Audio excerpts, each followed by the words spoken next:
petite fawda, juste une toute petite fawda. L'Algérie va fournir du carburant,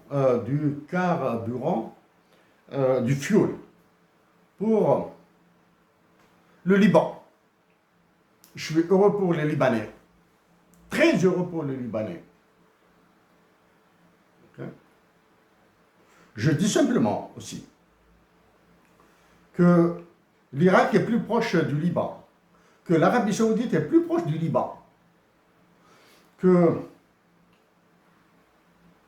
le Sinaï est plus proche du Liban, que l'Iran est plus proche du Liban. Okay. Maintenant, que l'Algérie se propose pour aider le Liban, très bien. Je rappelle aussi que l'unique comparaison soutenable, je dis bien, l'unique comparaison soutenable entre l'État libanais, je dis bien l'État libanais, et l'État algérien est le niveau de corruption. Okay. L'État libanais est parmi les États les plus corrompus au monde. L'État algérien est parmi les États les plus corrompus au monde. Et la comparaison s'arrête là. Les universitaires, il y a des universitaires libanais de niveau mondial, comme Nassim Nicolas Taleb. Okay. Il y a aussi des manipulateurs, des financiers libanais qui sont passés à Alger dans les bagages d'Emmanuel Macron. Je vous le rappelle. Okay.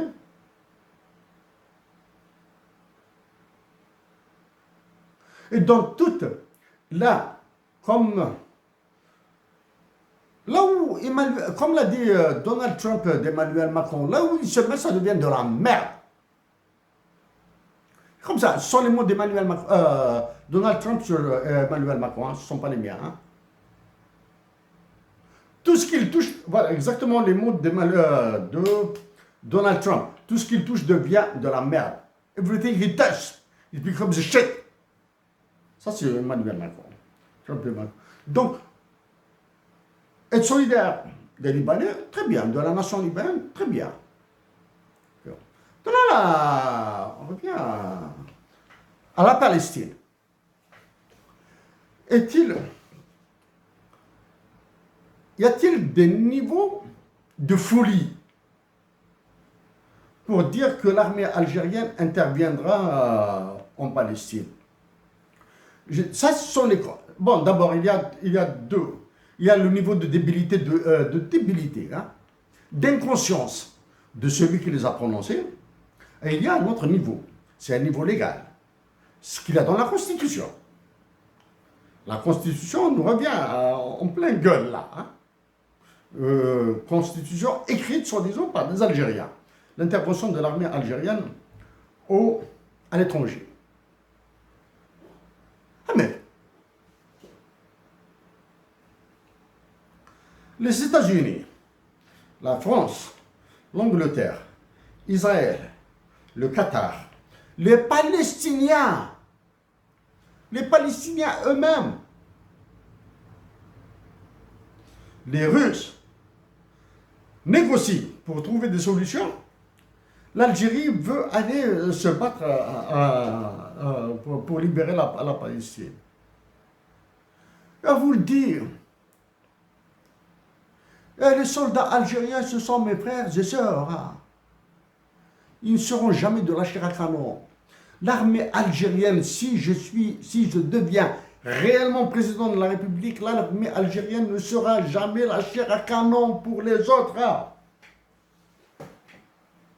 L'armée algérienne interviendra à l'étranger dans les conditions que souhaite la nation algérienne. Dans des conditions internationales favorables à la nation algérienne et à l'armée algérienne. Oui, dans toute intervention militaire à l'étranger, il y a le risque de mort. Mais ce risque de mort est valable même pour les civils. Vous voulez des exemples? Mohamed Boudia, révolutionnaire algérien qui a été assassiné par le Mossad à Paris. Vous voulez un autre exemple? Mohamed Siddiq Ben Yahya, c'est un civil dont l'avion a été abattu au niveau de l'Irak, en tentant de régler le problème des USA et de l'Iran. Mais bien sûr, un diplomate comme Mohamed Siddiq Ben Yahya, celui qui prétend faire de la diplomatie, ou bien ceux qui prétendent faire de la diplomatie, y compris ceux qui sont à l'ONU, ils doivent, je sais pas, ils doivent pas rougir, ils doivent devenir noirs, là, devant Mohamed Siddiq Ben Yahya. Mais j'ai tout le temps appelé à la solidarité avec les soldats algériens. J'ai tout le temps appelé à les encourager. J'ai tout le temps appelé à leur patience. J'ai tout le temps appelé à leur dignité et sacrifice.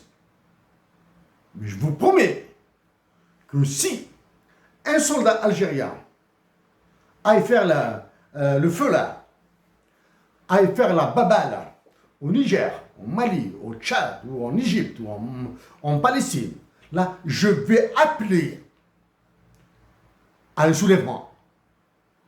Actuellement, je vous supplie, chers frères, chères sœurs qui sont dans l'armée algérienne, résistez.